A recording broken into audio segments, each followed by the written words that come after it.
Well, the preliminaries are now over 22 rounds, 18 matches of home and away football for each team. Port Melbourne undefeated, but David Rees-Jones, it all starts this weekend, the finals. Can't wait. That's it. It means nothing. 18 wins for Port Melbourne, fantastic. It'll go in the history books, but that's about it. If they can't perform in the finals series, it means nothing. And the one thing about Port is they're going to be playing their first final at home. In fact, they'll be playing all the finals at home, whichever finals they play, until the grand final, and that could be the kicker. They go to the Dockland Stadium if they get to the grand final. Yeah, and we saw them going in hot favourites a few years back, and they got to Etihad and they run off their feet. So, but they've got a bit more pace in their team. Batsanis and Lynch and a few others really add a bit of pace to the team. So I think they'll perform very well during the final series. You'd have to think probably at the moment it's going to be a Port Willie grand final, but that's riding off the Roosters because their surge has been spectacular after a slow beginning.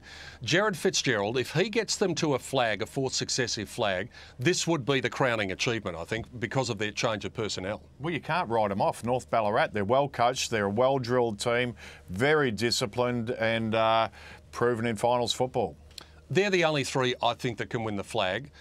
Scorpions will probably be amongst the hardest to beat of the other teams, but it just seems as though the top three are really head and shoulders above the rest. Well, you don't know, and you're talking about head and shoulders. A lot of this is above the shoulders, and the team that comes out with the right attitude and ability and has a real crack on the day, you just don't know what's going to happen in finals footy, and that's what makes it so exciting. So the big three with so much to prove. Port looking for their first flag since 1982.